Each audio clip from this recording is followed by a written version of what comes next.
First story is titled, Update. Am I the a-hole for moving after winning full custody of my sons? Original story. My wife and I got a divorce last year.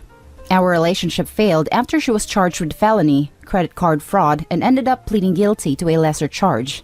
She had been a stay-at-home mom to our two sons, 5 and 3, and had taken credit cards out in my mom's name to pay for God knows what. She shattered my trust. I work full-time and make a decent living, but nothing extravagant. I had no clue what my wife was doing, until cops showed at my door with a warrant and took my wife away in cuffs and took 2 laptops as evidence. When I got the full story, I filed for divorce immediately.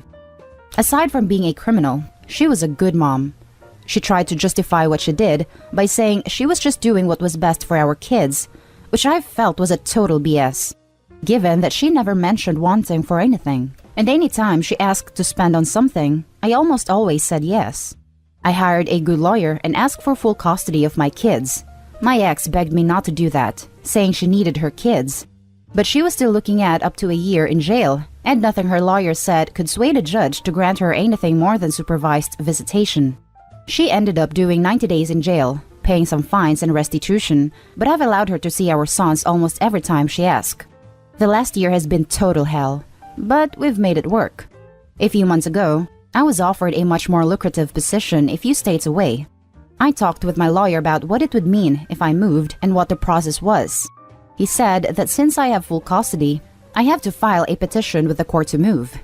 So, I told my wife what I wanted to do, and she exploded.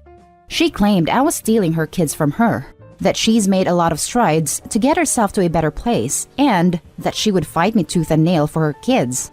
Well, I filed the petition, got the go-ahead from the courts, and accepted the job. When the judge gave his ruling, my wife burst into tears and began sobbing. It was heartbreaking. I know in my head that I'm doing the right thing for my sons. They're young enough that a move like this won't be too traumatic, but I also feel like their lives have already been completely overturned, and I'm just adding more to that. As for my wife, she's a wreck. She's been begging me to reconsider the move, trying everything from guilt trips, manipulation, bargaining. It's like she's going through the stages of grief. But from a point of view, she did this to herself. She lied and broke the law. I have very little sympathy for her. I know at some point, she will probably try to file for partial custody, and I'm prepared for that. For now, I'm just trying to do what's best for me and my sons. Does that make me an a-hole?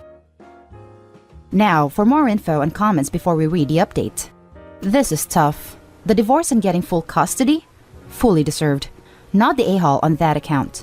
Moving to another part of the country where she'll have no contact with them? I'm not so sold on this. I think that you're still in pain and resent her, and rightfully so. But I'm not sure this is the best you can do regarding your children's relationship with their mother. Does she have any possibility of getting a job? Of moving? Or is she a financial mess as well? And what are her living conditions like now? Have you gone to therapy? Let me be clear. She did what she did, and she's been held accountable for it. You've got a right to move from a legal perspective. But moving, when you know she can't do the same, will massively screw her relationship with your children, and it will only lead to more anger, resentment, and pain. Edit based on further comments from OP. Not the a-hole on all accounts. As has been pointed out, he's got a financial responsibility over his kids now, and his ex isn't paying child support. All I suggest is that the relationship between mother and kids still be allowed, as far as the law is involved/allowing, with FaceTime or whatever means are possible, because further isolation won't be healthy for the kids either, in my opinion. I don't know her full financial situation. I know she's working a couple part-time jobs and has a small 2-bedroom apartment. Whether or not she could move, I don't know. She's under probation, so she'd need to apply to move anyway. My new job pays over twice what my previous did. It's a huge opportunity for me to provide a better life for my sons. I don't want to sit around here and wait for my ex to get her stuff together. I understand, if you're moving, and to me it sounds like you've already made up your mind. I know it would be painful or not very easy, but you've got to make an effort for your kids to have their mother in their life. I don't mean any form of financial assistance. I mean, make sure they can FaceTime or talk on the phone whenever they can, as long as it doesn't interrupt their school schedule, obviously. You don't have to sit around until she gets her stuff together. Just try not to add obstacles. I know many petty parents who would make it impossible to schedule calls or whatever. Not saying you're this kind of dad, just offering it as a suggestion to avoid a further strain, which yes, was caused by her initially. I do not intend on isolating my sons from their mother or preventing her from seeing them. But I also will not allow anything other than court-approved, supervised visits.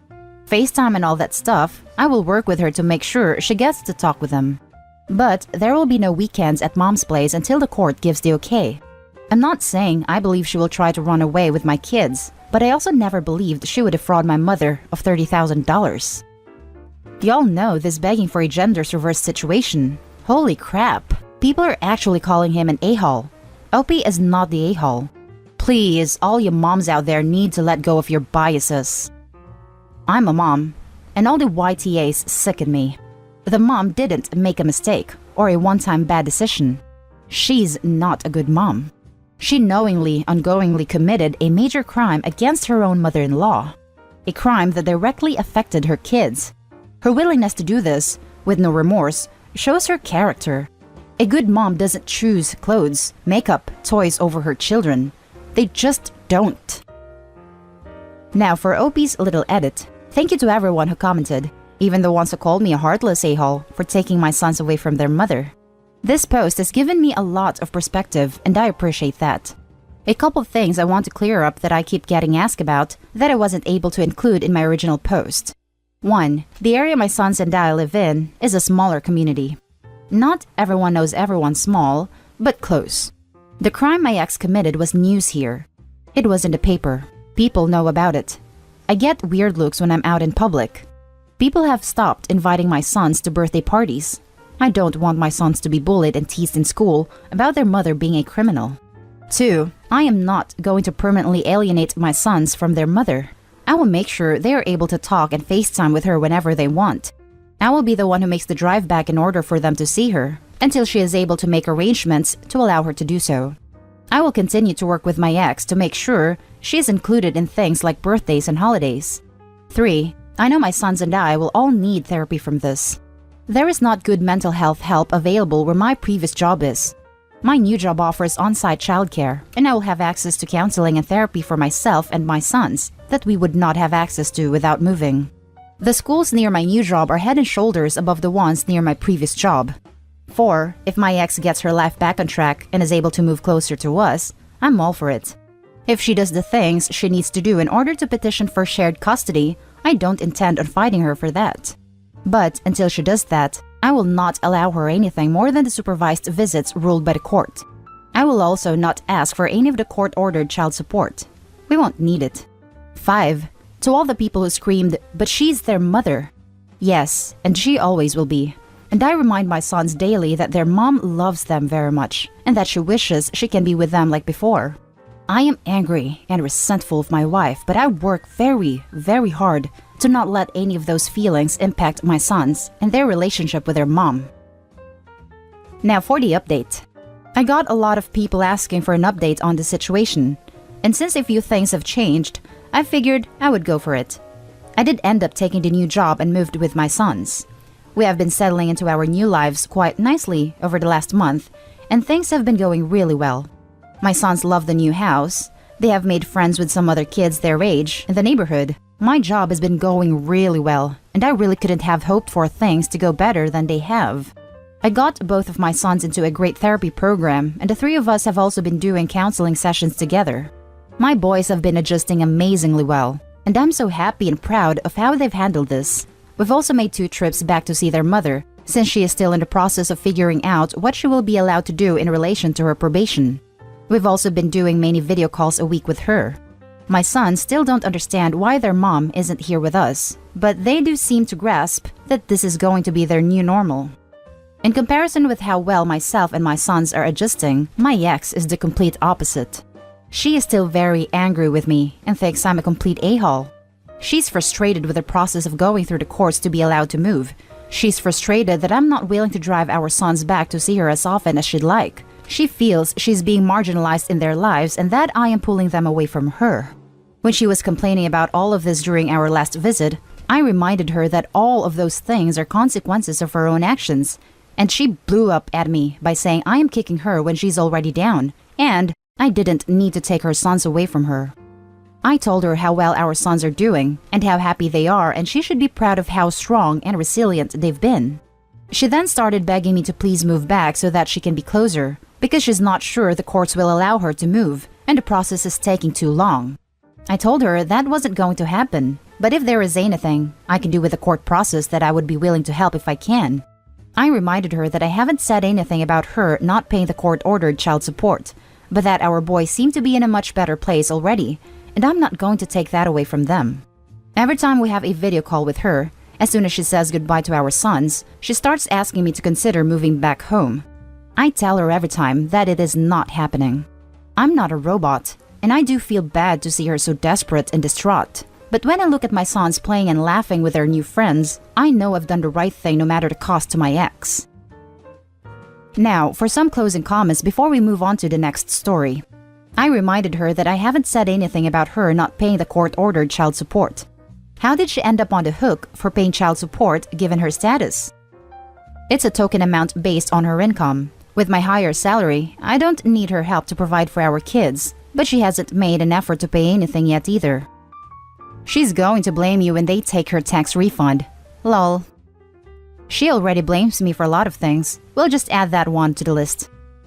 Just want to piggyback and say, if she's not making an effort to pay child support in any way, likely no court would give her partial custody anyways.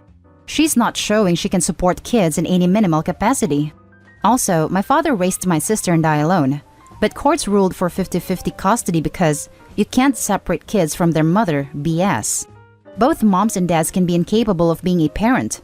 Her fraud history and subsequent emotional breakdown, as it seems, definitely puts her in the category of not being responsible enough for custody's sake. Keep up the good work. You sound like a great father. Did you check the kids' credit? Yes, many times over. They're clean. I would at least every 6 months, if she has their SS numbers. Now for the last story. Am I the a-hole for not giving my parents their son back? When I, 26 male, was 20 years old, my mom and dad had a 1-year-old son, Eddie. They were struggling in their marriage and had been for years. They thought having another baby would magically fix things, but they were wrong, as it just caused more problems and strained their finances. They were in over their heads and decided to give Eddie up for adoption. I begged them not to, but they had made up their minds. Social workers asked other family members if anyone would like to take Eddie. Both my older brothers refused, and my grandparents were too old, so I took my brother in. This royally annoyed my parents, and I was threatened with disownment, but I didn't care, as I already had a place of my own with an ex at the time. My folks lost their paternal rights, and I legally adopted my brother, and I love him so much and was proud to be his daddy. My brothers didn't approve of me adopting him, but I didn't care, as they had never met him, even when he was still with my parents. My grandparents helped me out a lot and were great. Unfortunately, they have both passed since then and left me what money they had left to raise my bro. My folks and siblings were pissed, but my aunt and uncles didn't care and thought it was best. At family events over the years, my folks would be uncomfortable when I'd show up with Eddie. But within the last year, they had seemed to warm up a tad, and I figured they themselves wanted to act more like grandparents, as he is legally my son. During the last few months, however, I've noticed my parents and brothers try and talk to Eddie on their own about if he knows who his mommy and daddy is. He says I'm daddy, and usually I walk in and scold them before the conversation can go much further than that. I've yet to tell him the truth, and I know I have to one day, but I don't think now is the right time. And even if it was, I should be the one to tell him. The other day, I caught my mom trying to talk to Eddie about this again when she was visiting me, Ed, and my current partner. I asked my best friend to take Eddie out for a bit, where me and my mom got into an argument. She thinks I'm being a terrible parent, and that it's time she and my dad take Eddie back. I told her that there is no way I'm letting that happen, so I kicked her out. Now, my parents are threatening to sue for custody, and my brothers agree, while aunts and uncles say they support me no matter what. So, am I the a-hole? Now, for the top comments. Not the a-hole. He's legally your son, and you're the best for him. I would start reconsidering having your parents over. Also, start considering, maybe consulting with professionals, the best way to handle questions he might start to ask within the next few years, either because your parents say something or in general. This, maybe talk to a therapist or child psychologist on how is best to cover this subject. From the post, he's around 7. Seems like someone is going to tell him sooner rather than later, and it's best coming from you, I assume.